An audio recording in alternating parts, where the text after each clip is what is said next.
classic series in the US. Then we have Hristo Blazhev, Deputy Editor-in-Chief of Sιela Publishing here in Bulgaria.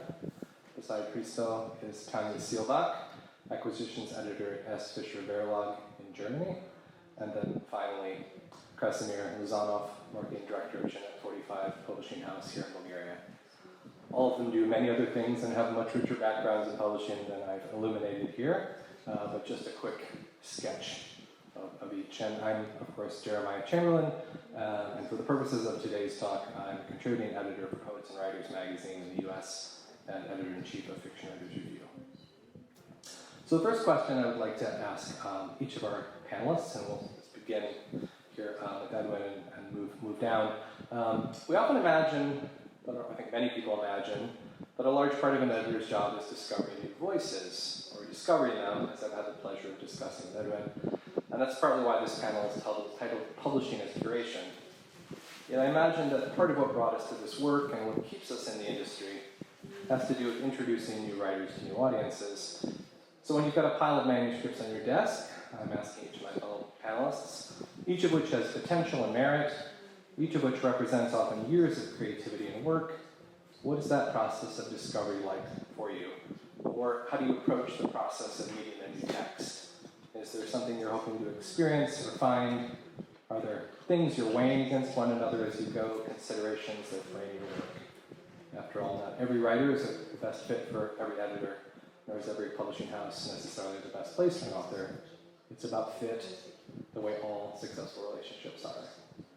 So if I may start, you, Edwin, are there ways in which you approach? Let's see, I guess we'll have to share my microphone. Thanks. Well, it's a somewhat ironic question for me since I began my publishing career, though it's not so true, it's not entirely true anymore, as a discoverer of old voices that had been forgotten. So it was trying to square this circle of here's something that in a way nobody has heard of, or only some people have heard of, or haven't thought about for a long time, but how can it speak to us now? In that case, I was never particularly interested in the question of what's come to be called relevance. It didn't seem to me that the issue as a publisher of literature, basically, well, I remember going to a sales conference, and in sales conferences, people always want you to give a comparable title. And this was some title from the 1920s, and the pressure was to say something like, "This is the Sex and the City of the 1920s." and I remember saying, readers aren't idiots, and they will know that it really isn't the Sex and the City of the 1920s. You have to come up with some way of describing it, which can be about the content, the character, but I suppose my crucial issue throughout, and this is extended to my acquisitions of new writers, has been what kind of writer that writer is, not so much the subject matter, but how that writer's work may make us think again about what an imaginative, but I also acquire nonfiction, truthful, how truths or how fictions can be told in order to hold our attention and make us think again. So in terms of that I guess is my chief concern, and it's gone on to be the concern as I've begun to acquire new fiction and new nonfiction.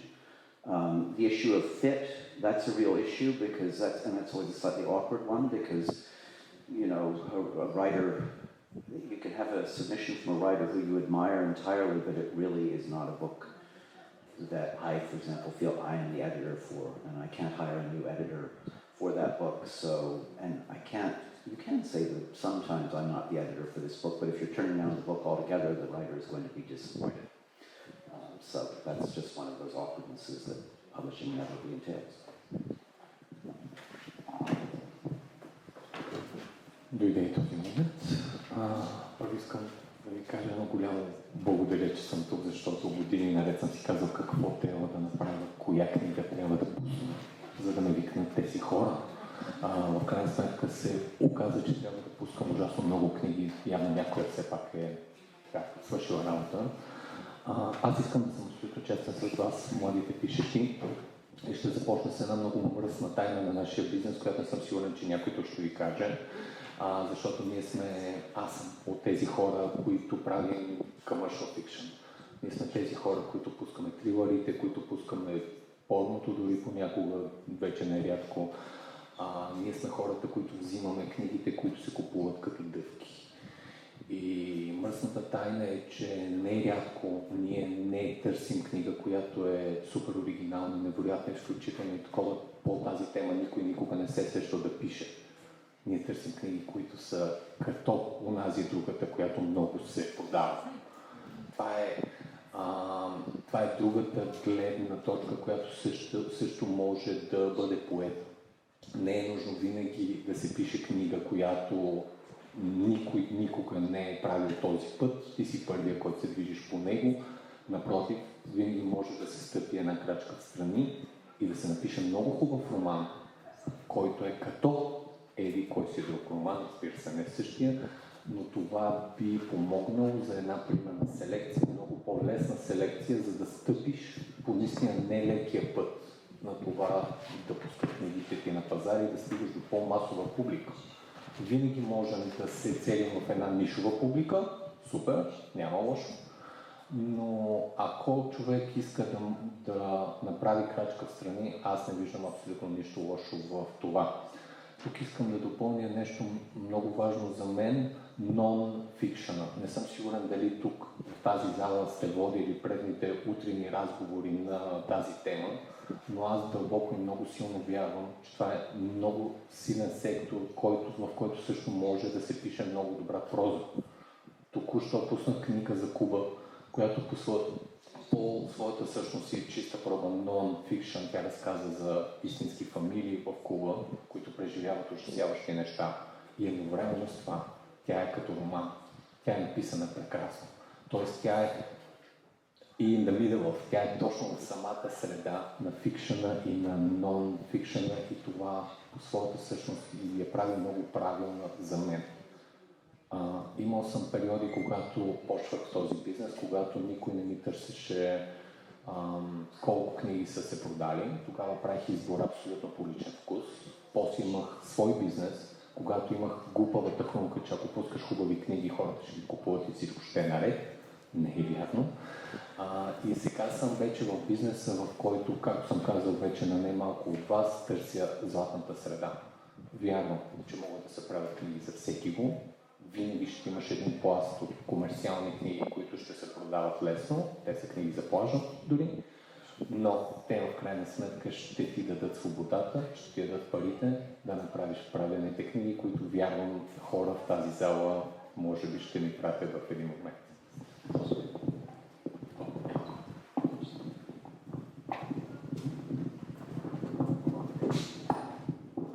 Is this on? Yeah, it's on. Yeah, hello. Tanya, we've met before in the last few days. I'm very happy to be here. It's a great honor to be invited to this seminar. And I think from my job description, I'm probably between Edwin and Christo, working for a quite literary house that has a rich literary tradition.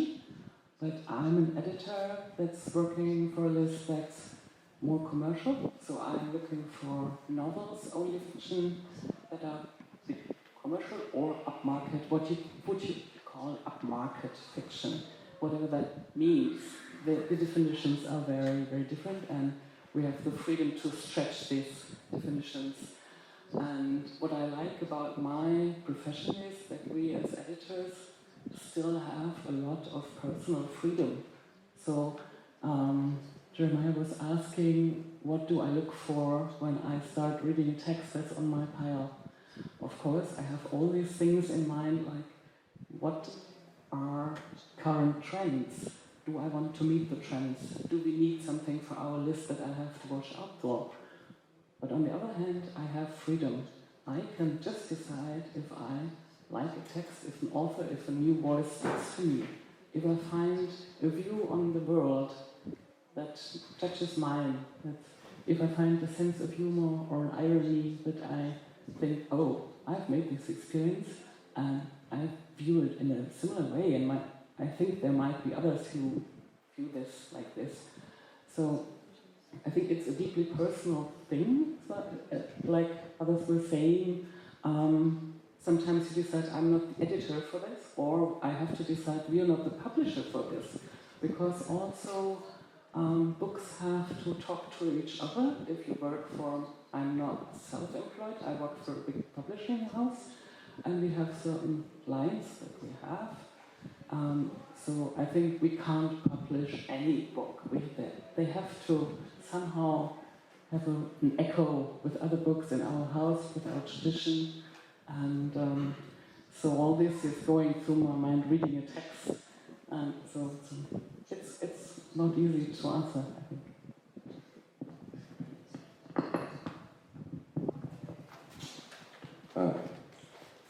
Жене 45 е създадено 90-та година от Божана Апостолова. Тя тогава е била на 45 години и всъщност е родена 45-та година. Така че лесно се прави сметката. Началото на демокрацията в България, началото на промените. През 2007 година за мен има две важни събития в България. На 1 януари България се присъединява към Европейския съюз и същата година Манол Пейков се присъединява към издателство Жене 45. Сега тази закачка историческа я правя, защото издателството по същество е семейно издателство, принадлежи на майка и син. И в крайна сметка Божана Апостолова като известен български поет и куратор, макар че и културтрегер, макар че тая дума не е използва никога, Манол също като човек достатъчно и бих казал повече от достатъчна степен артистичен, активен не само на полето на литературата и на полето на гражданските инициативи, от известно време и в политиката.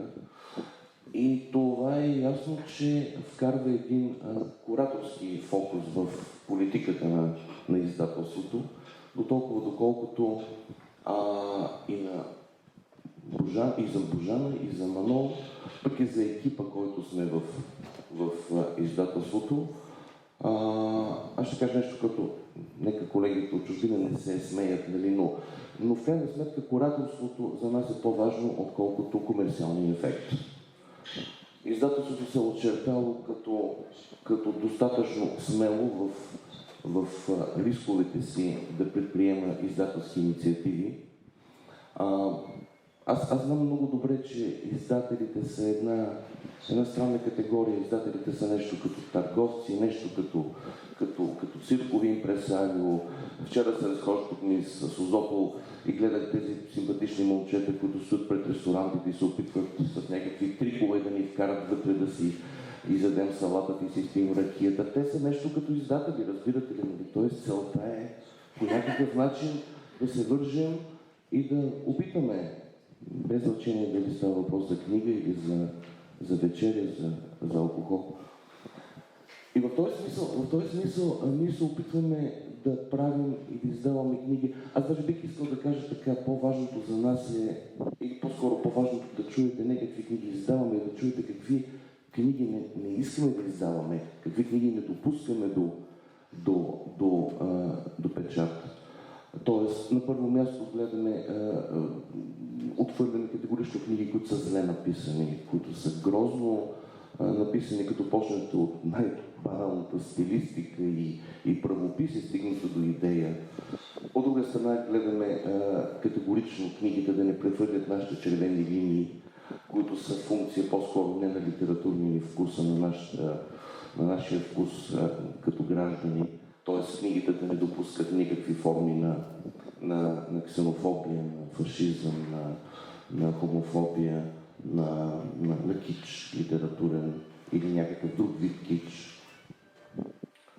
И в крайна сметка накрая опираме до там, че книгите, които издаваме, искаме да ни харесват на нас и на нашите приятели, до толкова, доколкото имаме някаква представа от кръга който гравитира към кръга читатели, който гравитира към жне 45. Нас ни е пределно ясно, че няма как едно издателство да издава книги и книжна продукция, която се харесва на всички.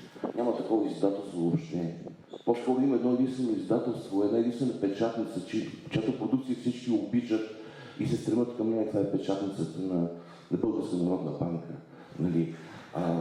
Но ние не сме тази печатница, така че ние няма как да не подходим към това, което се нарича читателски аудитории или пазар по някакъв такъв сепаратен начин. И въобще, ако на оста, издателската ост, нанесем от едната страна комерциалното с неговата крайна форма вулгарно, а на другата страна нанесем прекалено литературното с негова крайна форма способността му да произвежда прозявки, ние се опитваме по-скоро да гравитираме в посока на кураторското книгоиздаване, защото така ни харесва, това ни носи удоволствие и това ни носи удовлетворение.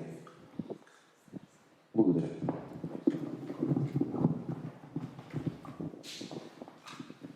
Thank you.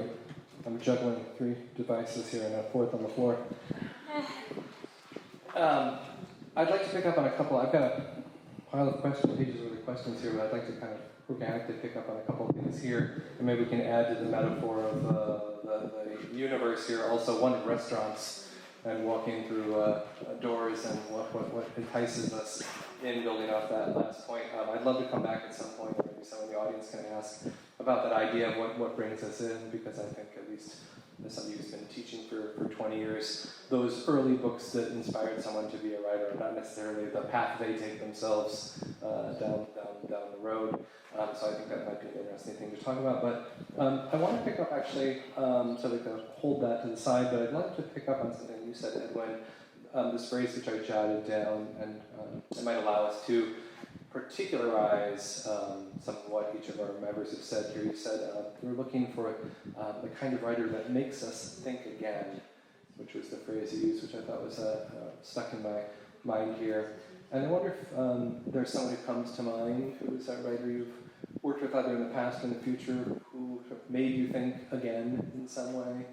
And I'd love to ask each of the panelists if there's a writer or author who spoke to you in that way as a way of sort of elaborating on this side. Does that make sense? That question makes sense?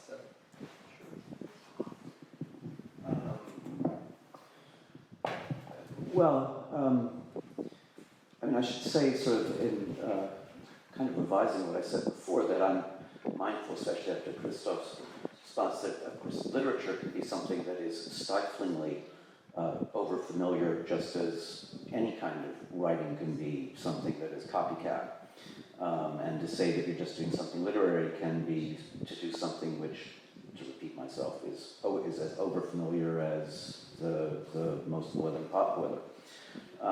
So I have always tried to also mix up genres. Again, I'm talking here of my role, my sort of curatorial role, picking things from the past, picking plums out of puddings. And mix up genres, mix up literature from different countries. And there, for example, I think of one of the writers who really astonished me along the way, was the Chinese writer Eileen Chang, who I had never heard of at all, and I still think is still relatively little known in the Western world. But was a huge figure in the Chinese diaspora, and is a glamorous figure in that she had, to the extent that authors' biographies capture people's imagination. She, escaped from her Mandarin father, opium addicts compound at 19 to design clothes in occupied Shanghai and to write a series of novellas that really stood out in Chinese literature of the 20th century because they were not about what is called in China scar fiction, which is basically latter-day novels by Maxim Gorky written by Chinese people. But that is to say either anti-government or anti-previous government fiction, But she wrote about, as she liked to say, the little things that happen between men and women. And one of her stories ends with, called Love in a Fallen City, with the line, you know, did a whole city have to be destroyed for this couple to meet? Yes. So, you know, I mean, there's a perspective, and she has a, going back to what I said before, she has a way with adjectives which actually presented a real challenge for translation. They're really sort of slightly hypertrophic adjectives, and a kind of sense of psychology, all of which were both totally recognizable and completely new. So, you know, and that book is done quite well. I've done other books by her because I did, in some sense, have a commitment to bring what seems to be, in this case, a major writer into English. She, by the way, also wrote in English. She was that was one of the things. The first thing that caught my attention about her was that she was said to have translated her work herself, and in a form like Beckett, like Conrad. Well, Conrad didn't translate Nabokov. That was as memorable. So anyway. She was a great discovery for me, and she also worked as a scriptwriter. There are various movies based off her, and she's the most, I mean, people may have seen the movie Ang Lee's Lust Caution, which is an adaptation of an Eileen Chang novella, which did very, very well in the East. It didn't do terribly well as an Ang Lee movie in the West. But anyway, that not to go on forever, that's an example of somebody who surprised me. Аз също обичам смесването на жанровете и вероятно всички сте забелязали, че когато говорим за преводни книги, ние най-често говорим за какво се казва в тях. Обсъждаме хрумките, героите и така нататък. Когато говорим за български книги, обаче обикновено обсъждаме техния стил. Това е тази драма, която някак си тече навън и която я виждам непрекъснато в моята така група, в която има 200 000 души, които четат и през повечето време се псуват взаимно. Големия спор защо чуждите книги трябва да ни кажат нещо хубаво, нещо забавно, нещо интересно, а в нашите винаги ще гледаме начина, по който са подредени думичките. Моят избор, за съжаление, моят личен вкус винаги е към книги големи, поне 800 страници, така обичайното нещо, което може да ми привлече вниманието. И въпреки, че огромна част от книгите, които правят, са доста по-тънки, тези, които помня, тези, които заради които всичко си така струва, са винаги страшно дебели. В момента първото, което ми идва на къла е как миналата година пуснахме Дейвид Мичел. Един невероятен автор и като стил, и като идея. Всичките му романи са просто унищожителни, свързани един с друг, в различни епохи се развиват, но едновременно с това се напасват един към друг. Книгата е абсолютен провал, както може да се досетите, там похарчих тонове пари, които никога няма да се върнат. Тази година пък пускам Джонатан Франсен, Crossroads, където също ще похарчат още повече пари, защото книгата е още по-дебела, които също няма да се върнат, така че съм безкрайно благодарен на десетките любовни романи, които съм издал пътем, за да мога все пак в края на всеки месец да взимам едни пари и да мога да си купувам бира. Моята цел, най-общо казвам, наистина всеки месец да имам една много комерциална книга, една книга на тема и история или, в добрия случай, на наука за, примерно, космоса, за животни, биология, природа, защото в нашия пазар безкрайно много липсва сайенс, липсва наука, липсва качествена рационална мисъл, да не говорим за най-важните книги за мен, тези на тема атеизъм, които на практика липсват. Аз издавам Ричард Докинс, Кристофър Хичънс и мога да ви кажа, че те всички са абсолютен тотален пълен провал. Така че готов съм да прочета и да се насоча към всяка книга и вярвам, че за всяка книга бих могъл да намеря място, стига някоя друга книга да може да плати за това удоволствие.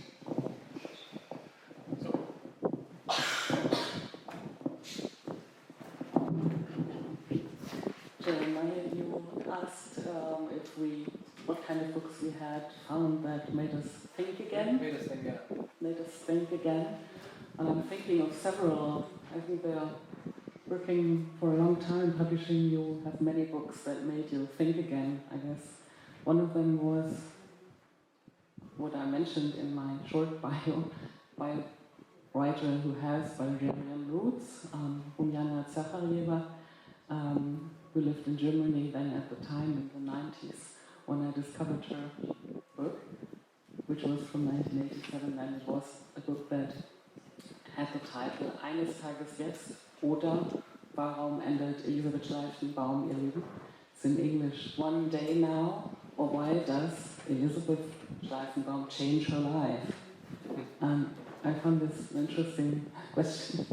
And it started out with a very old woman, like 81 years old, living alone with a TV and a bird as her company, and following the news, getting the feeling that the world is going to end soon. She was developing fears for a Third World War and decided to build a shelter in her house, having watched something from Switzerland. And in the end, she is, to make a long story short, she's taking children in her home and is accused of kidnapping them. And in the final end, she's taking her life. But we get a lot of ironic comments on the political situation in the 1980s, and also she picked up regional dialect in German, which I found extraordinary. Also her views on our history and the Second World War strewn in from someone who had migrated at the age of 20. And her voice was talking to me, made me think about my view on 1980s politics and German angst, and people like Reagan and the Pope and the Soviet Union. It was really interesting in all of this in a not so long novel thing why I really chose to promote this book in our house.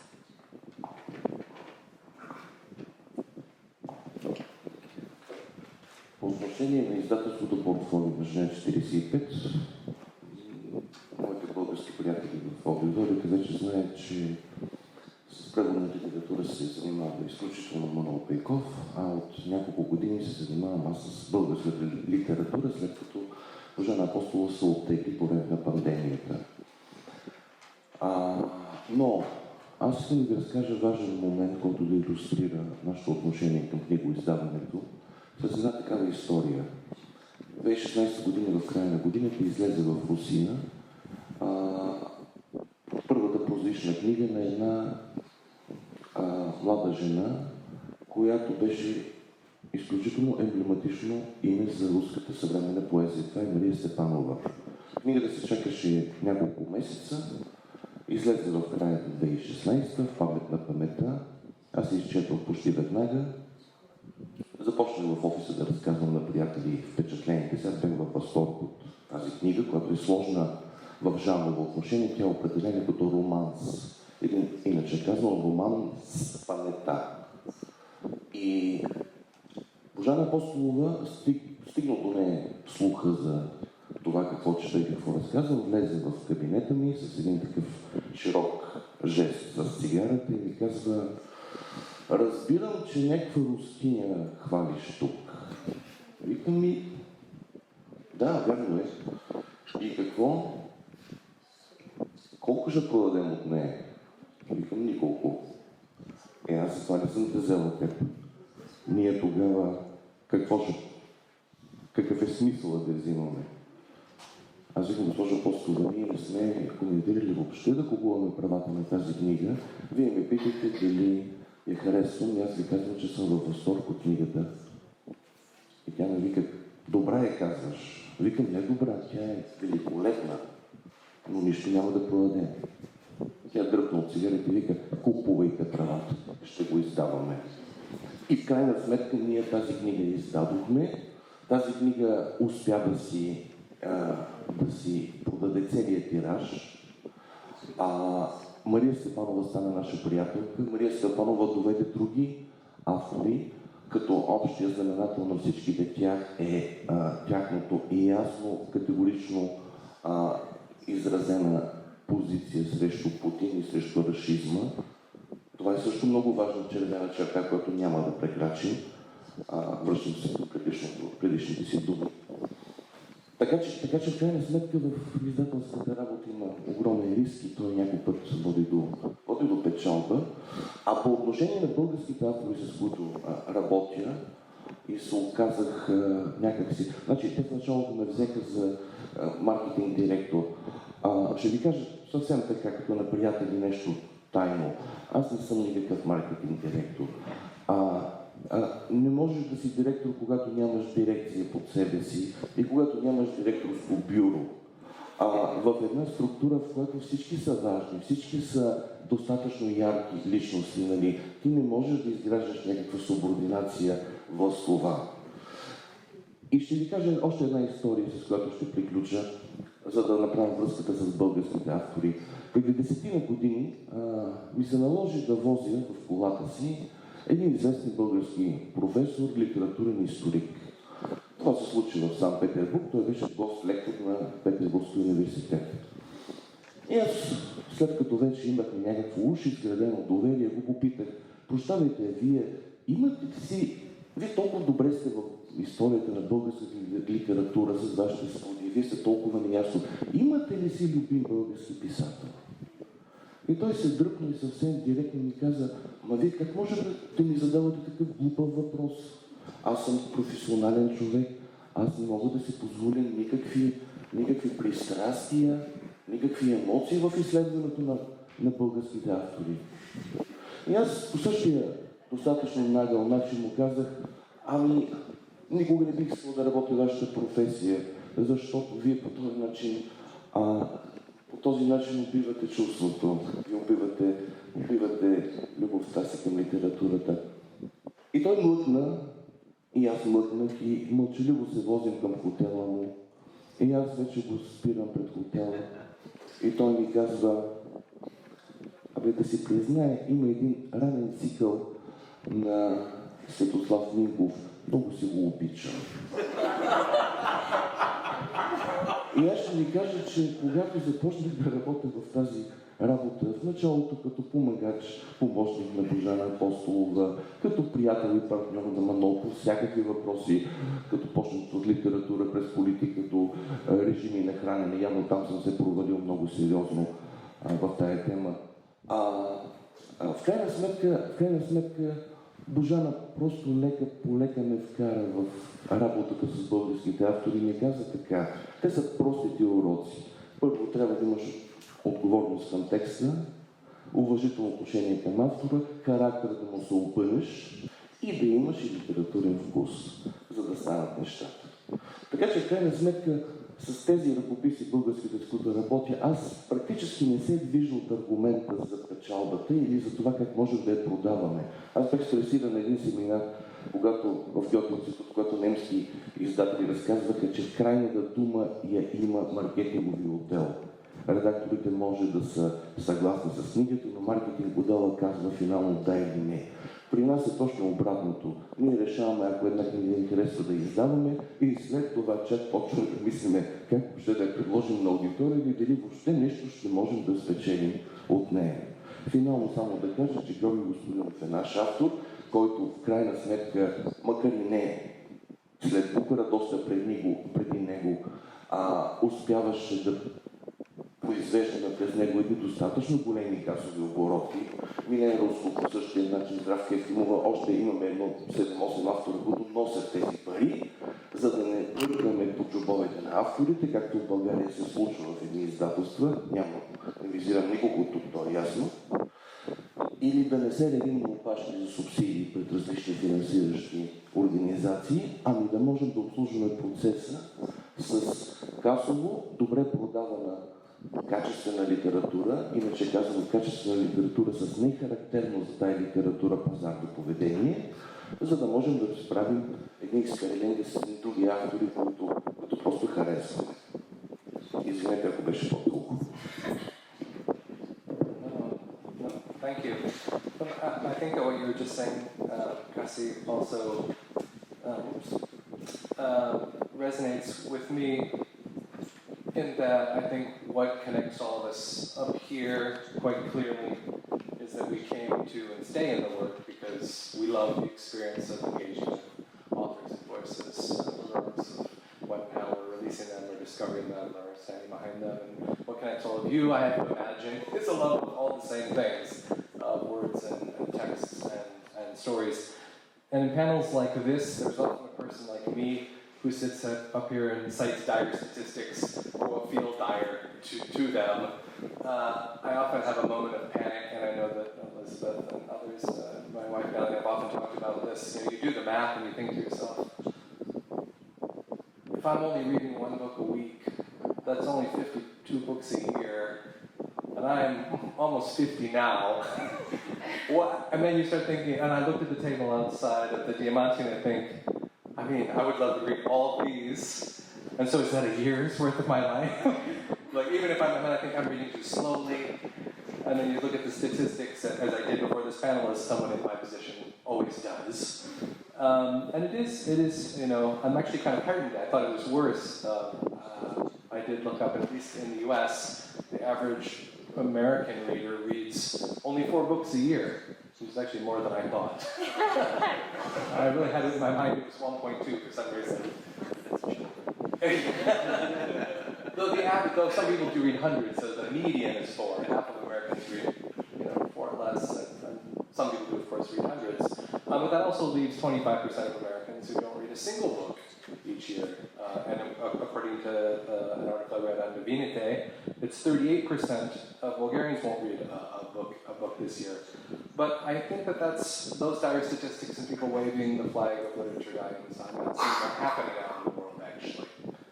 Not from conferences like this, not from conversations like we're having here, not from the world of books. So I'd like to take the other note and push in the more positive direction. What are some things you've really been heartened by or encouraged by or would like to continue seeing happening out in the world of the last half a dozen years or so? Things that have been, we've seen a lot of book reviews, shuttering in the US of late and the loss of some literary journals, but how about positive developments, things that you're excited about or looking forward to or encouraged by? Do we want to go in the same order, or anyone feel inspired by that question and would like to leap in to start? I'll let you know that. I'd like to volunteer and go first. So, what I found encouraging in recent months was visiting the Leipzig Book Fair, which couldn't take place for 3 years.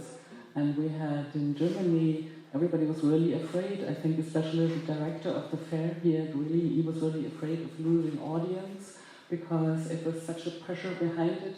He wanted to start the fair last year again, and big publishers like the publishing house I work for said, no, we're not trusting the situation, it's still dangerous with COVID, so we won't come with our big stand, and we don't come.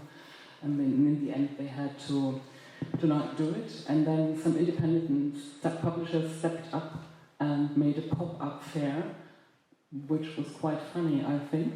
Only small publishers in an abandoned industrial hall, which found its audience. And this year, the official fair started again with everybody, and was a huge success, a surprise success. Like many young people coming, and not only the people dressing up as cosplayers, but also literary interested audience.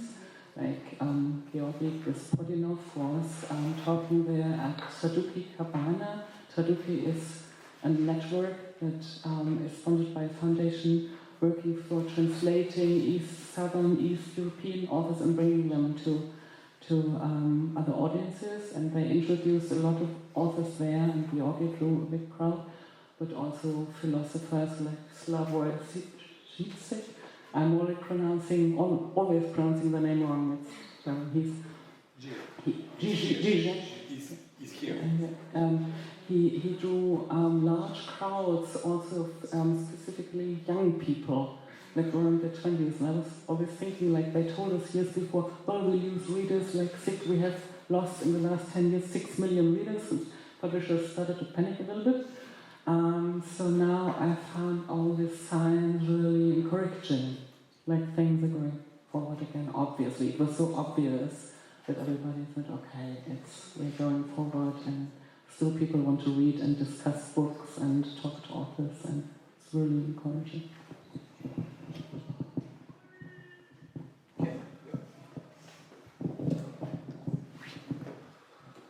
През 2007-2008 година, преди да вляза в бизнеса, много исках да ходя на панаири.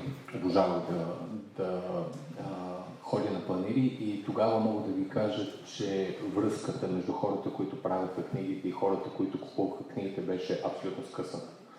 Аз правях опити да говоря с хората на щандовете, никога не съм мислил в крайна сметка, че ще вляза в този бизнес. Аз бях просто човек, който много обича да чете, няма никакви пари и търси да си купи максимално ефтини хубави книги. Робех се във всеки кош, който беше наличен. След влизането ми в бизнеса, това беше едно от нещата, които аз и още много хора, които имаха блогове, сайтове, профили в разните там социални мрежи и прочее, всъщност започнаха дяволски нагло, дяволски, точната дума е наивно да говорят за книги, но да говорят за четенето с страст, за четенето с огромно желание. Дали за хубави, дали за лоши книги, все едно, те говориха за книги. Създаде се един звук, създаде се един кошер, в който като едни пчели постоянно крещяхме: книгите са важни, книгите са тук, не забравяйте книгите. И в крайна сметка формирахме нещо като една неформална общност, която се казваше книжната мафия, от която в момента има между доста шефове в бизнеса и всички се мразим, защото ние сме тук. Това правим ние, мразим се. Но мога да ви кажа, че откакто съм влязъл в този бизнес от 2009, движението е само в една посока. Движението е нагоре. Все повече хора четат, все повече хора се издават, все повече колеги има със сигурност.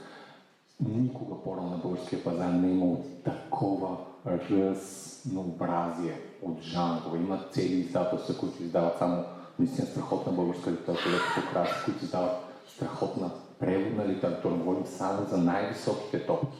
Букари, Нобелови лауреати и прочее. Има и много, които издават дъвките, като мен. Никога този пазар не е бил толкова жизнен, толкова сигурен и забележете, че дори COVID-а не можа да бутне нито едно българско издателство, поне от тези, които аз знам, смея да кажа, че знам всички важни, всички, които работят наистина. Така че всъщност нещата са много добре, поне в нашата мъничка страна четенето си седи като стойност. Нашата страна винаги се е чело и всички мантри на медиите през 3 месеца, че младите не искат да четат, са абсолютна глупост. Добре.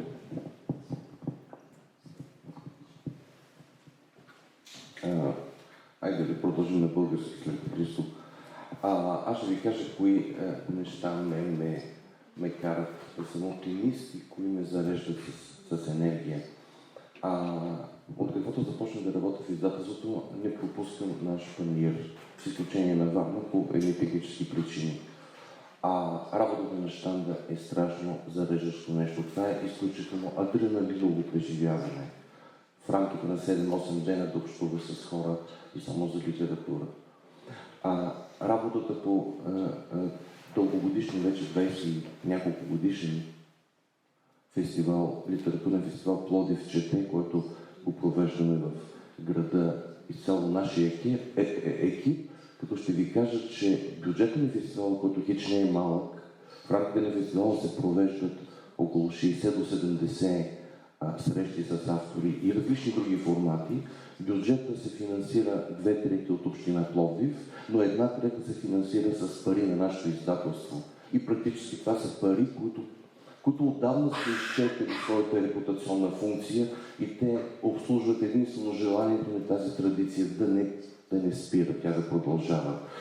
Работата ми с доброволците, това са едни момчета и момичета на по 17, 18, 19 години. Там колежката Гергана работи, не Гери Панчева, друга Гергана си имаме пловдивска, която работи с тях. Просто да видите едни чудесни млади хора, които те първо навлизат в зоната на възрастната литература и които са невероятно запалени да четат. На следващо място това, че аз съм дошъл от съвсем друга сфера, в която не се чете. Четат се скучни документи, четат се доноси, доклади на служби и така нататък. но ще ви кажа, че след като започнах да работя, след като почнах да пиша постове за книги на своя персонален профил във Фейсбук, на щандовете ни или на шатрите в София започнаха да идват колеги от предишната ми работа и да купуват огромни количества книги, само защото, не защото аз съм писал за тях, ни най-малко, защото са чели, но не съм знаел, че са чели и са се пазили да разказват, че са чели, защото не е бон-тон да говориш за такива неща. И това е страшно, страшно зареждащо. Не на последно място това, че в този сектор книгоиздаване може с преките си конкуренти да бъдеш приятел и да си помагаш с тях. Нали, тук визирам не само Христо и екипа техни от Сиела, имаме доста други издателства, с които сме просто приятели. Аз съм работил в различни видове бизнеси и ще ви кажа, че такова нещо там няма, разбирате ли? Тук в книгоиздаването практически не съществува думата професионална тайна.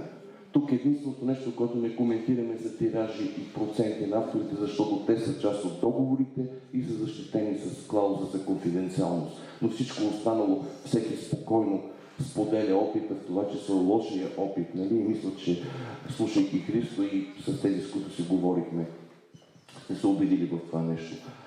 Това са все неща, които безкрайно много радват, безкрайно много дават оптимизъм и в крайна сметка и последното, с което ще приключа, възможността да се сприятелиш с хората, които издаваш. Не винаги се получава, вярно, но поне да се опиташ да станеш приятел, защото е ясно, че щом харесваш един текст, ти няма как да не харесваш човека, който го е. Да, така е, изключение, разбира се, изключение има, но в крайна сметка аз поне се опитвам да бъда приятел с тях. Ще ви кажа, че с много от тях не се получава, разбирате ли, нали?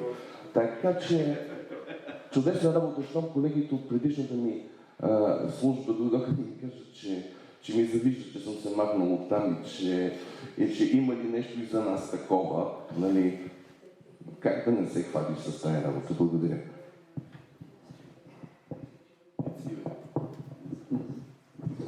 Well, as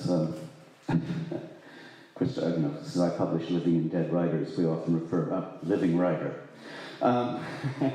meeting trouble. Anyway,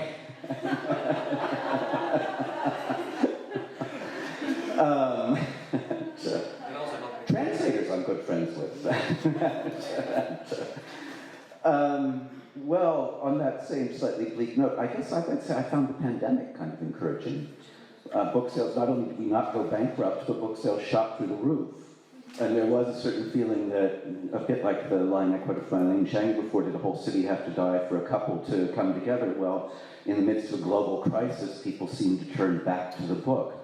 And I mean, I'm sure a lot of that, of course, as we all know, a lot of book buying is actually a symbolic activity. We buy many books we don't read. And those of us who buy or happen to work in the business so get them for free and have many, many more books than we can ever hope to read, as you said. I don't know, I guess I take some consolation thinking I kind of read my library. I'll be reminded I have something, or I can pull out a page and something, and that it's sort of a pleasure of reading. But anyway, the pandemic, it was interesting that the pandemic brought people back to books, even if they didn't read them. And I suppose that suggests that there's maybe, that the allure of social media is very much an allure of socializing, and that if you stop socializing, people begin to look for the kind of solitude that, in some sense, the reading of a book requires, because the reading of a book is really a commitment to spending time with the book and by yourself. So that's there still. Everybody's been mentioning fairs, which are always interesting. I went to one I had never been to in the aftermath of the pandemic, and which is the festival of the bande dessinée in Angoulême in France. Because one of the imprints that I oversee, I'm not really the editorial, I'm not the editor behind it because it's really beyond my pay grade. Is a list of we call it NYR Comics. It's a list of graphic novels and other illustrated things. What interested me in going, the colleague who's responsible for it couldn't go because he had to move house, so I was left to go. And I've often said to him, I would rather, read Finnegan's Wake at last, as opposed to read one of your,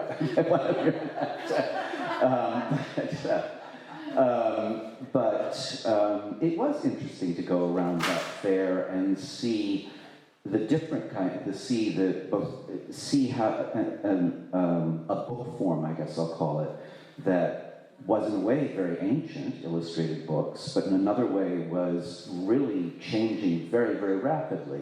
So you had on the one hand, especially in France, a huge number of people who did things like self-help books that are graphic books, and somebody's done a graphic adaptation of Gone with the Wind, and things that were not so exciting, but interesting just from a business point of view that they existed, and other things that were just things one had never seen before, but uses of image and text and interactions of them. So that was, and I guess it appealed to me too because it wasn't an e-book. They don't take to e-books all that well, at least the most interesting ones.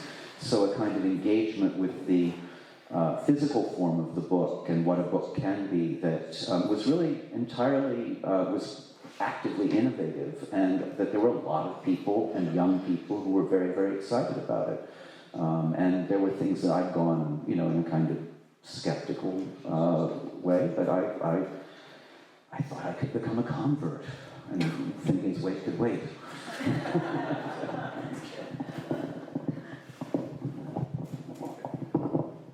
Thank you. Yeah, I echo everything that was said here. I think, not to, again, add to this silver lining of the last few years, but I have been, as both a writer and teacher, and as we were very heartened by the engagement with text, and never reminded more deeply of the way in which we navigate the world and understand ourselves than the last couple of years. Because in part I was scheduled to teach. Good for you. For the last 10 years I've taught a class on the literature of the apocalypse at my university, and was slated again to teach it in the fall of 2020. And I said to my department chair, you can't possibly expect me to teach this class in the fall. And he said, yes, it's a full enrollment and there's a waiting list of students.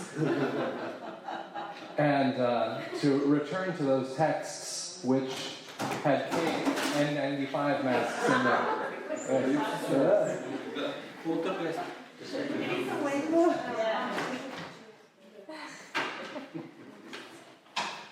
The richness of conversation we had about these books, which I had never had at that level before, and the way in which we looked to them as a community to think about what we were all quite deeply in the midst of, was inspiring to say the least, and heartening to think about to be reminded yet again that we move through the world through text, and text moves through us.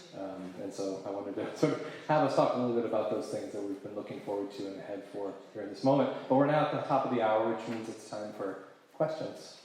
So where can we begin? And I think the protocol is that I need to get the microphone to folks. Yes? Or is there one here? So is this one? Boris, can I have you come here?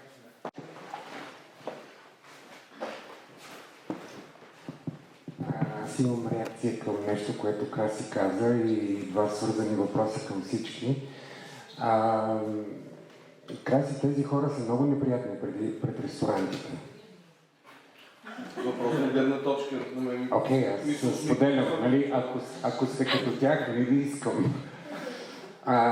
И според мен тяхната цел е, по моето преживяване, всъщност да блокират преценката на клиента, не да я освободят, дали искаш да влезеш в ресторант.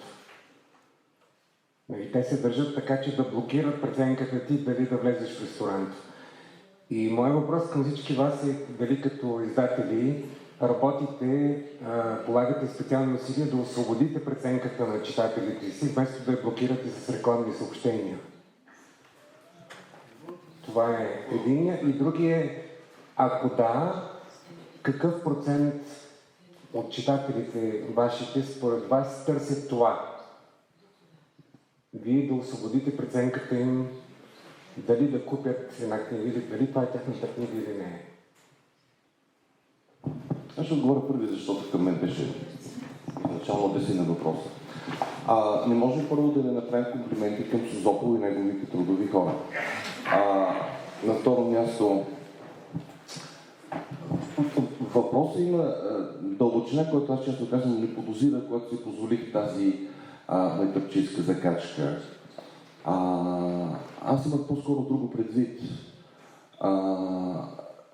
За разлика от други години, тази ми направи впечатление, че някакси са станали особено приветливи, вежливи и ненатрапчиви. Това, ако сте посещавали нашите курорти преди 5 или 10 години, беше ужасна история. И в този смисъл реших, че виж, всяко нещо положително трябва да бъде откорено, даже и в рамките на литературна среща. По отношение на втората част от въпроса, който е сериозен, разбира се, първите, които трябва да заговорят за една книга, са издателите.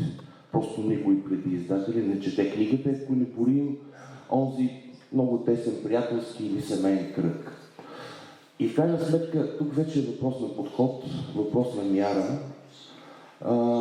Аз ще ви кажа, че често пъти нарушавам, защото смятам, че имам право, освен като ангажиран с текстове и с издателска дейност човек, имам право и като читател да се възторгна, да възкликне възторжено, нали, с ясната идея, че може би едни други наши автори ще ни се обидят от това, че тяхната се ме премълчал и не по такъв начин се ме е похвалил, но в крайна сметка това е естествена човешка реакция, не трябва да се опитваме да я преодоляваме.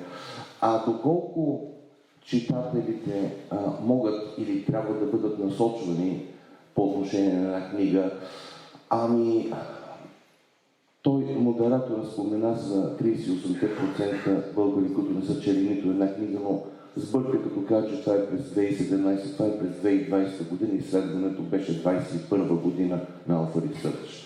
И нещата са в това отношение наистина драматични и аз лично смятам, че трябва да се полагат някакви активни усилия, за да може да се разширява територията на литературата.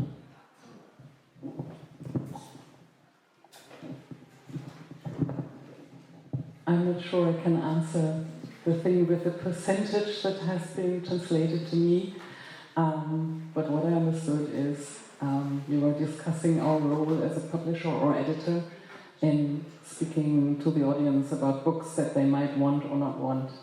And that's probably one of the oldest and most important discussions publishers have.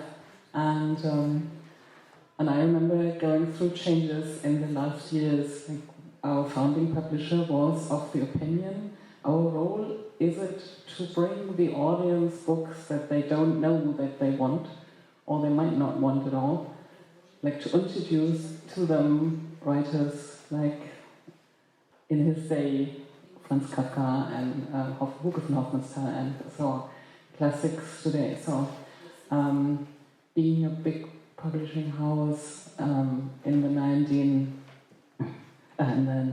1990s and then beginning of 21st century, that all has changed quite a lot and going back and forth.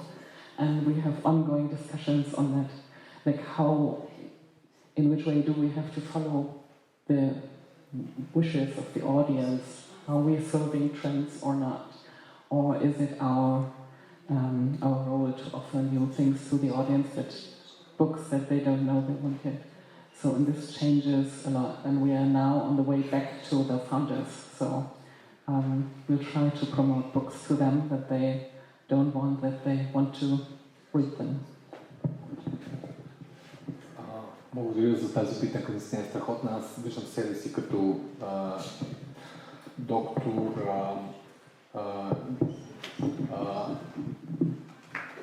Джекил и мистер Хайд. Когато съм в офиса денем, аз правя книги за Сиела, избирам автори за Сиела и ние издаваме толкова много книги с толкова разнообразие, че просто не мога да се представя защо някой би купувал книги на някой друг. Уия, пак и носа. Обаче вечерно време, уикендите, през почивките си чета книги на всички други, пиша непрекъснато за текст, опитам всячески да накарам хората да купуват онези книги. Преди всеки панел пише краманни статии, където пише на всеки щанд. Разбира се, тези, които си струват да се отбележат какви хубави книги има и насърчавам си репо да се ходи на тези щандове и после отивам на панира и карам хората да идват сам. Не може там. Стига да носят бира. В крайна сметка мисля, че всички сме малко луди и искаме едновременно всеки велик автор да е наш и ако може лошите да ги прекраси.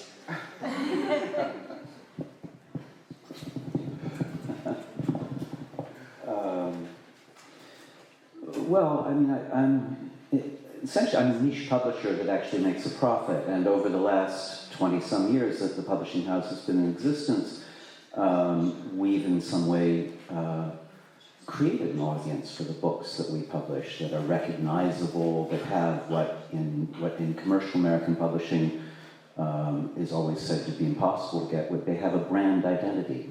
They are visibly recognizable, and indeed people will go into independent bookstores and independent bookstores will feature them independent on their own, in a shelf of their own, and so people will hunt among them for a book they want. This has all been very encouraging, and I end up speculating as to why something that when we started everybody said was very foolhardy to do has been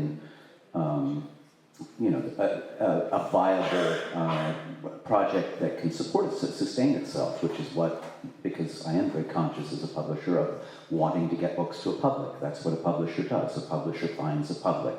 It's not an avant-garde pamphlet. It's not an avant-garde house that crashes and burns. You want to make an institution that has a certain life. Why that audience may have come to be, I think it tends to be that the audience for books has, on the one hand, dwindled, but that it's become marginally more serious in the States, and that an interest in the past of books and the connection between current books and past books is something that those people who retain a faith in the book are more likely to have, and and some of these books, of course, do very, very well, which is the way, as we've all been saying, that you keep these things going. You have to have some books that do very well. On the depressing side, in terms of promoting books, I mean, the New York Times, which remains the most widely read paper for people of some education and taste in the States, has basically stopped publishing book reviews anymore. It now publishes listicles. I went through today trying to look online, what was the New York Times' book review. I couldn't even get the book review as such electronically. I simply got 14 books that you want to look at the beginning of summer, 13 nonfiction books, and what follows then is a blurb, which is actually usually less good than the publisher's blurb. And that is depressing, that is what literary, the disappearance of criticism actually is very, very worrying.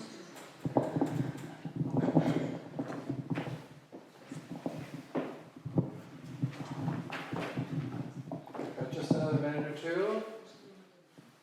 Yes, please.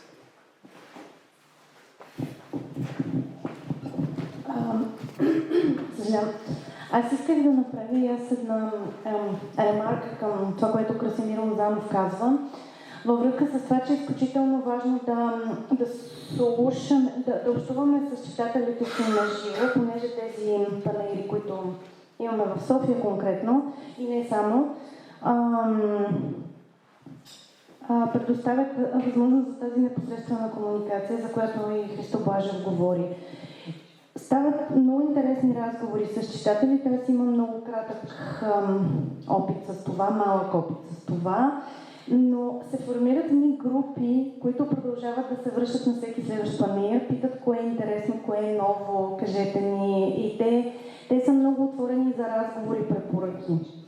Тук обаче възниква, и това наистина е страхотно, защото виждаш как се формира публика, нали? Формира се един кръг от хора, които идват за твоите и на останалите издателства, които отговарят на техните вкусове, заглавия. Но тук ми е интересен въпросът, доколко това, и Таня го коментира също, доколко издателствата са отговорни за формиране на читателския вкус, нали? Защото носите отговорност за това. Тоест, къде е тънката разлика? Как смятате вие всички? Трябва ли да се отвръща, трябва ли да се откликва на тези вкусове. Примерно, ако читателите идват и ви казват, добре, дайте издайте още, нали, от този чик-лит, от тези любовни романи, от този... Няма да кажа self-help, защото имаме мисля, че в България още е проблем с това да направим разликата между non-fiction и self-help на някои места. Да, те си мислят, че non-fiction частично е това, а то не е. И може би е добре, нали, да говорим повече за това. За част от читателите говоря, но мисълта ми, ако казват, айде издайте още и още и още, докъде, нали, е окей да се откликва на това и докъде си позволявате експеримента, примерно, за което Краси говори, когато, нали, му е било казано, да издава я, нали, щом си толкова възторгнат, няма да продадем нищо, но ти я издавай. Да, малко бях по-дълга въпроса.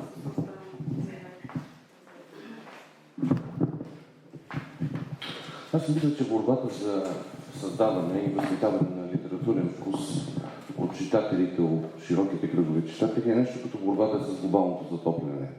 Всички го разбираме, всички се мъчим да сме някакви екологически правилни, пак то въпреки това се случва. Нали? Тоест лошото го има и настъпва.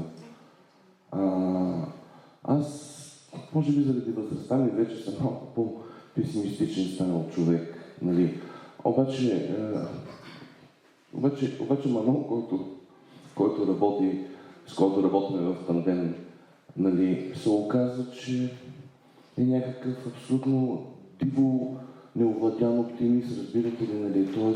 някакъв странен човек, нали, който за всяко нещо казва, че може да се промени и даже по някой път му вярвам, разбирате ли, че това може да стане.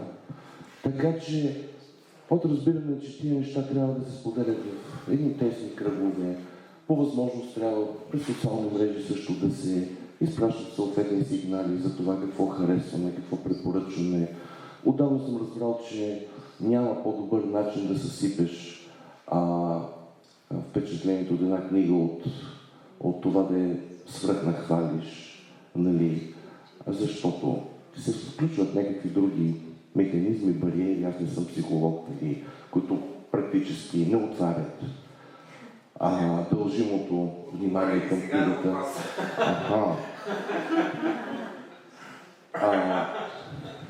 Аз затова тогава казах, че по някой път и аз се изтървавам да се възторгвам публично, нали, през някакви други формати, било то медийни, било то не знам си какви, се опитваме да разказваме за вкусовете си. Значи, това не винаги се получава добре. Имал съм приятели, които са ми били голямо литературно разочарование. Тоест за една втора, пета книга, където се казва, една каруца сме и накрая бам за някоя важна книга, точно на обратното мнение. И не знам къде е проблема от тях или у мен, възможно и у мен да е. Така че всъщност тая битка е безначално и безкрайна. И според мен тя трябва да се води до толкова, доколкото ни стига адреналина в организма.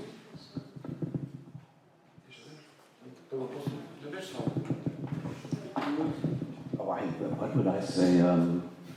Somebody was saying recently about children that you're trying to get them to learn their lessons all through their life, and they never do. That's the main lesson. So we can only hope. За тази работа с правенето на вкус е онази голяма драма, защото критиката у нас се самоуби в опитите си да звучи толкова умно и начетно, че в крайна сметка се сведе до 10 души, които си говорят взаимно и се съдят, че никой друг не иска да ги слуша. Така че, Гери, аз не мисля, че на нас като издателство ни е работа да създаме литературен вкус, но форуми като този го правят по своята същност. И безкрайно многото НПО-та и хора, които се занимават, и много блогъри, които не са в бизнеса, Вал, която работи преимуществено с детски книги, тяхната работа е ужасяващо важна. И нашата работа е да издадем правилните книги, с които да помогнем на тяхната. И тъй като 99,9% от бизнеса у нас е family owned, т.е. семейен бизнес, всяко от тези семейства може само за себе си да вземе това решение. И точно двете, които сме фирми, а не сме семейен бизнес, правим според мен това, което пък ни пасва на нас, да издадем всичко.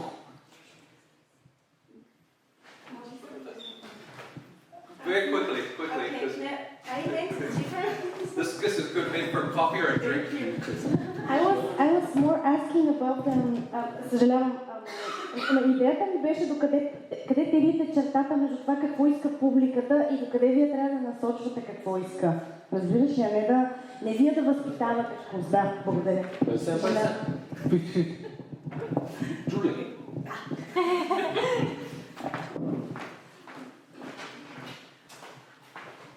Love novel good book. This assumes the teacher knows what taste is.